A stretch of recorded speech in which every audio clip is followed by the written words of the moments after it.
Cuán firme cimiento se ha dado a la fe.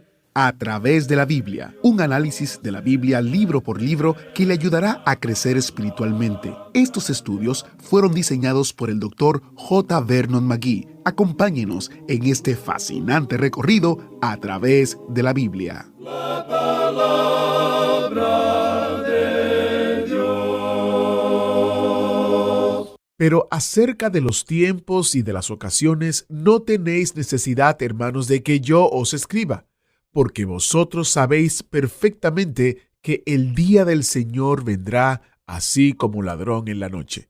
Así leemos en 1 Tesalonicenses capítulo 5, versículos 1 y 2. Cuando los nuevos creyentes de la iglesia reunida en Tesalónica, alrededor del año 50 después de Cristo, leyeron las cartas que Pablo les escribió, solo llevaban un mes siguiendo a Jesucristo como Salvador. La primera carta los confortó con una enseñanza sólida acerca del regreso de Jesús. La segunda carta les hablaba de cuándo regresarían con Jesús para establecer su reinado en la tierra. Tenemos que preguntarnos, estando creyentes en Cristo como Salvador por apenas un mes, tenemos que preguntarnos, siendo ellos creyentes en Cristo como Salvador por apenas un mes, ¿por qué necesitaban instrucción sobre profecía? La respuesta es porque estaban sufriendo, estaban siendo perseguidos por su nueva fe y ellos necesitaban confianza en las promesas de Dios sobre lo que estaba por venir, lo mismo que necesitamos ustedes y yo hoy. Si usted desea volver a escuchar esta serie de mensajes, le invito a visitar a través de la Biblia.org/escuchar para descubrir las diferentes maneras de volver a escuchar el programa. Iniciamos este tiempo en oración. Padre Celestial, te damos gracias porque podemos venir a tu palabra y ella nos brinda la esperanza que viene de ti. Te pedimos que la verdad hable a nuestra mente y corazón y que podamos ser transformados por ella. Usa este tiempo, usa al Maestro. En el nombre de Jesús te lo pedimos. Amén. En el día de hoy, amigo oyente, llegamos al capítulo 5 de esta primera epístola del apóstol Pablo a los tesalonicenses. Este es el último capítulo de esta epístola, y es un capítulo al cual hemos llamado en las notas y bosquejos que enviamos, la conducta del creyente en vista del regreso de Cristo. Usted recordará que llamamos al capítulo 1 de esta epístola, la conducta del creyente hacia el regreso de Cristo. Si esa actitud o conducta no lleva a una acción o a una actividad, entonces hay algo que anda mal. Tenemos que hacer algo. Y la venida de Cristo, como podremos ver aquí, es una esperanza que nos lleva a actuar, nos alerta. En los primeros 10 versículos de este capítulo 5, tenemos un llamado para que estemos despiertos y alertas en vista de la venida de Cristo. Y creemos que la razón que se da aquí es porque el creyente no entrará en esa noche terrible del período de la gran tribulación que se llama el Día del Señor. Este día comienza, como hemos dicho una y otra vez, el día de Jehová o del Señor, comienza con la noche porque esta era la forma que Dios tenía de señalar el tiempo. En el primer día de la creación, leemos en Génesis 1:5, que fue la tarde y la mañana un día. Dios comienza con la noche y avanza hacia la luz. Vamos a ver que esto es muy cierto. Por tanto, volvamos a apreciar entonces que la gran tribulación lleva hacia el reino glorioso milenario de Cristo, cuando el Hijo de Justicia llegará con sanidad en sus alas. El día del Señor es una expresión que necesitamos analizar. Por tanto, leamos lo que nos dicen los 2 primeros versículos de este capítulo 5. El versículo 1 dice, «Pero acerca de los tiempos y de las ocasiones, no tenéis necesidad, hermanos, de que yo os escriba». Ahora, esta mención del tiempo y de las ocasiones no es la propiedad de la iglesia. Los tiempos y las ocasiones pertenecen a este mundo y pertenecen al pueblo terrenal, a Israel y a los gentiles que sean salvos aquel día. La palabra que se utiliza aquí para tiempo es cronos. De allí sacamos nuestra palabra cronología. Lo que tenemos aquí entonces es esta expresión de los tiempos y de las ocasiones. No creemos que tratemos con esto para nada. Pablo dice, no tenéis necesidad, hermanos, de que yo os escriba. Y luego el versículo 2 dice, porque vosotros sabéis perfectamente que el día del Señor vendrá así como ladrón en la noche. Es que el Señor Jesucristo no viene a la iglesia como un ladrón en la noche, porque un ladrón no es bienvenido, uno no lo está esperando. Por lo general, Él viene inesperadamente y por cierto que no recibe la bienvenida. Cuando usted sale de su casa, no deja una nota en la puerta diciendo, he dejado la puerta abierta, señor ladrón, y usted puede encontrar las cosas de valor en tal y cual lugar en la casa. Tome lo que usted desee. No me imagino que usted haga una cosa semejante, amigo oyente. Posiblemente lo que usted haga cuando sale de su casa, y lo que todos hacemos, es cerrar todo apropiadamente con llave. Usted quiere que el ladrón no se quede pensando que tiene libertad para entrar, que se quede afuera. Aquí pues se nos dice que el Señor Jesucristo vendrá como ladrón en la noche. Y el día del Señor vendrá de esa manera también, llegará de pronto a este mundo. Y luego en el versículo 3 leemos que cuando digan paz y seguridad, entonces vendrá sobre ellos destrucción repentina, como los dolores a la mujer encinta, y no escaparán. ¿Ha notado usted el cambio de pronombre aquí? En los primeros dos versículos, él habla del hecho que nosotros no tenemos nada que ver con los tiempos y las ocasiones. No es necesario para él escribir en cuanto a eso porque el día del Señor vendrá a este mundo como ladrón en la noche. No van a estar esperándolo a él entonces. Y él dice luego, vosotros no tenéis necesidad de que yo os escriba. Pero luego, cuando él comienza a hablar acerca de los tiempos del día del Señor, en el versículo 3, leemos que cuando digan paz y seguridad, y se refiere aquí a ellos. Pablo está diciendo aquí que los creyentes no estarán aquí cuando llegue ese tiempo. Creemos que eso es importante de notar de nuestra parte. Quisiéramos repetir una vez más que el día del Señor es un período de tiempo que comienza con el período de la gran tribulación y continúa a través del reino milenario de Cristo sobre esta tierra. Hay muchos pasajes de las Escrituras que nos hablan de esto. Por ejemplo, en el segundo capítulo del libro de Isaías, usted recordará que hace poco estuvimos estudiando este libro, Dios dice en el capítulo 2, versículo 12, porque día de Jehová de los ejércitos vendrá sobre todo soberbio y altivo, sobre todo enaltecido, y será abatido.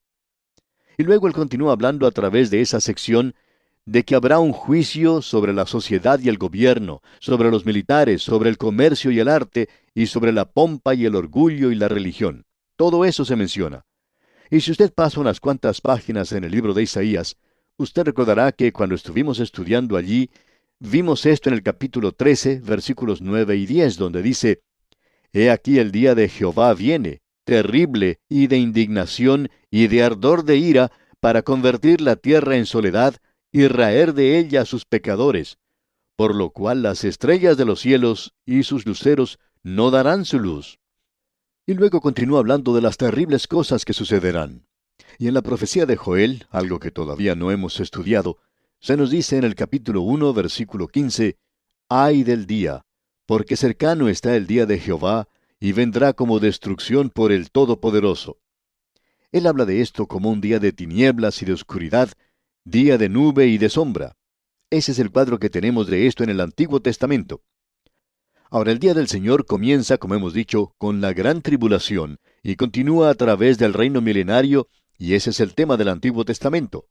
Lo que tuvimos nosotros en el capítulo 4 de esta primera epístola a los tesalonicenses, de la venida de Cristo para arrebatar a su iglesia de este mundo, eso ni siquiera es mencionado en el Antiguo Testamento. Encontramos esto allí por medio de la tipología, sin duda alguna. Podemos ver esto en personajes como Enoc y Elías. También lo podemos apreciar en otras cosas, pero no se enseña en el Antiguo Testamento que el Señor Jesucristo vaya a sacar de este mundo una compañía de gente para sí mismo. ¡Qué verdad más gloriosa y hermosa es esta! Y esa es la verdad que se revela por primera vez en el aposento alto, cuando el Señor Jesucristo dijo, Voy pues a preparar lugar para vosotros. Y si me fuere y os preparare lugar, vendré otra vez y os tomaré a mí mismo, para que donde yo estoy, vosotros también estéis. Hasta donde entendemos, esa es la primera vez que se menciona en la Biblia. Pablo desarrolla esto en el capítulo 4, como ya vimos en los dos programas anteriores. Pero ahora él está hablando acerca de algo que es el tema del Antiguo Testamento y que era bien conocido en el Antiguo Testamento. Ahora Él se aparta de eso y dice que llegará un tiempo que será una gran sorpresa para el mundo. Por cierto que no lo estarán esperando. No están esperando que eso suceda para nada. Y luego dice en el versículo 3, que cuando digan paz y seguridad, entonces vendrá sobre ellos destrucción repentina como los dolores a la mujer encinta, y no escaparán. Y luego en su segunda epístola a los tesalonicenses nos advertirá en cuanto a una gran mentira. El Señor Jesucristo nos advirtió en cuanto a esto.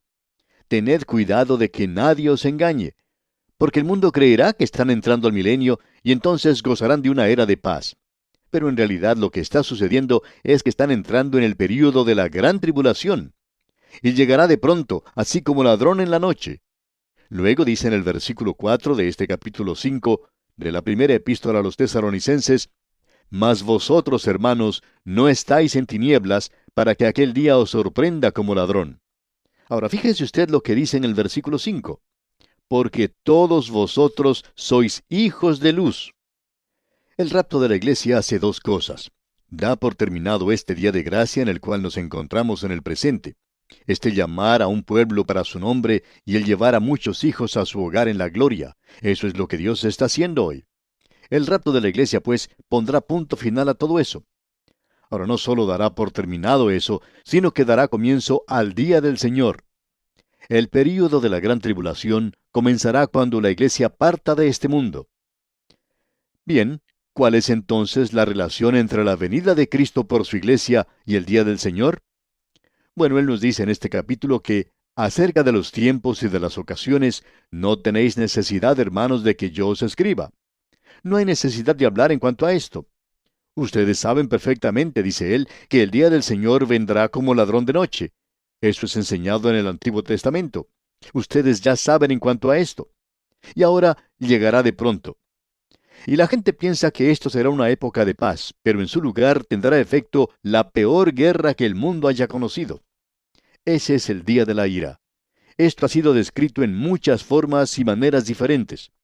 Pero la pregunta es aún la misma. ¿Cómo se relaciona la vida de Cristo por su iglesia con el día del Señor que precede a la segunda venida de Cristo? ¿Cómo se relacionan estas dos cosas? Bueno, creemos que sencillamente lo podemos indicar como que en el momento del traslado de la iglesia llega el fin del día de la gracia y ahora comienza el día del Señor. Es decir, un solo suceso hace dos cosas, finaliza un día y abre otro. Y ese día que comienza en las tinieblas como comienza el día, pero Él dice que nosotros no estamos en tinieblas. Ahora, ¿por qué es que nosotros no estamos en tinieblas? Y aquel día no nos sorprenderá como ladrón. ¿Por qué? Bueno, nosotros no vamos a estar aquí, amigo oyente. Ya hemos partido de este lugar como vimos en el capítulo anterior. El Señor mismo descenderá del cielo para tomar a su iglesia y sacarla de este mundo. Ahora Él dice, porque todos vosotros sois hijos de luz. Vosotros no pertenecéis a esa dispensación que vendrá. Vosotros pertenecéis a la dispensación de la gracia en la cual nos encontramos hoy. Y amigo oyente, mientras usted no aprenda a hacer estas distinciones en las Escrituras, usted va a continuar en la confusión en la que se encuentra. Y hablando honradamente, amigo oyente, no conocemos a ninguna otra persona que esté más confusa hoy que algunos de nuestros teólogos. Algunos de ellos dicen que no quieren ni tener nada que ver con la profecía y lo dejan de lado. ¿Por qué? Bueno, porque quizá no están dispuestos a estudiar.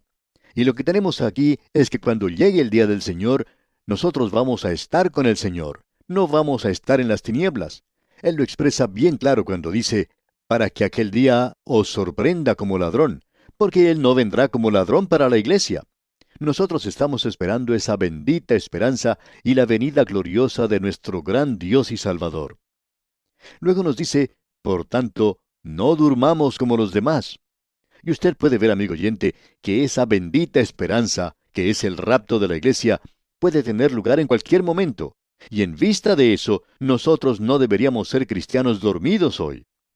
Lo que Pablo está diciendo aquí es que en vista de que el Señor Jesucristo va a tomar su iglesia y va a arrebatarla de este mundo, que nosotros no vamos a estar aquí y que el mundo, aquellos que no han sido salvos, van a pasar por un período tremendo. Y él dice, por tanto, no durmamos como los demás, sino velemos y seamos sobrios.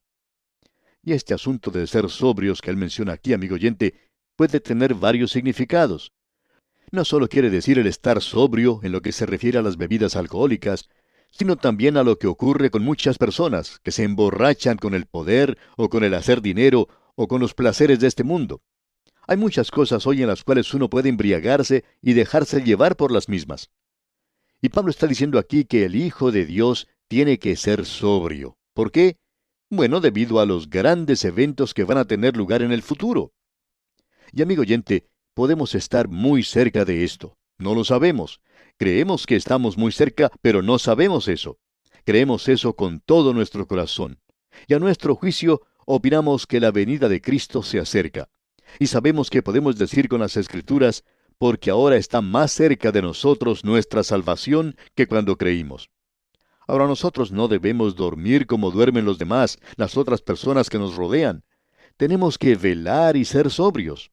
Pues los que duermen, de noche duermen, y los que se embriagan, de noche se embriagan. El pensamiento que encontramos aquí es que los hijos de luz no pueden hacer esta clase de cosa. Ellos deben vivir para Dios hoy. Y luego él dice, pero nosotros que somos del día, seamos sobrios. Y una vez más el apóstol Pablo menciona esta palabra, sobrios. Y esa es una palabra muy buena. Debemos comprender que nosotros tenemos una obligación. Y ahora él va a mencionar algo que ya ha dicho en la carta a los Efesios, algo que ya hemos considerado antes. Él dice, habiéndonos vestido con la coraza de fe y de amor, y con la esperanza de salvación como yelmo. Esto es algo maravilloso. Estamos comenzando a ver aquí una serie de mandamientos para los creyentes. Estos comienzan en realidad aquí y continúan a través de la palabra de Dios. El primero lo encontramos en el versículo 11. Pero ahora esto nos habla del servicio del soldado, como bien podemos apreciar. Aquí tenemos un llamado a la obligación o tarea del soldado. ¿Qué es lo que debemos hacer? Debemos vestirnos con la coraza de fe y de amor. Eso cubre, protege las partes vitales del cuerpo como lo es su corazón. Y luego se habla del yelmo, la esperanza de salvación. Hoy es un día cuando la mayoría de los hombres no usan nada para cubrir sus cabezas. Y las mujeres tampoco usan mucho los sombreros en el presente. Bueno, cada creyente debería tener su yelmo, y esa es la esperanza de salvación. Y aquí encontramos nuevamente estas tres palabras. Esta es la tercera vez que han aparecido aquí en esta epístola. El trabajo del amor, la obra de la fe y la constancia en la esperanza. Aquí lo encontramos nuevamente. La fe, a propósito, es la fe que salva, y la fe que salva produce obras. Como dijo Calvino, solo la fe salva. Pero la fe que salva no está sola. ¡Qué cuadro el que tenemos aquí! Y el amor es para el creyente. La fe mira hacia el pasado. El amor es para el presente. Y esa es la relación que el creyente tiene que tener con aquellos que le rodean. Y la esperanza de salvación, bueno, esa es la bendita esperanza. Eso es lo que él dice que el creyente está ansiando, esperando.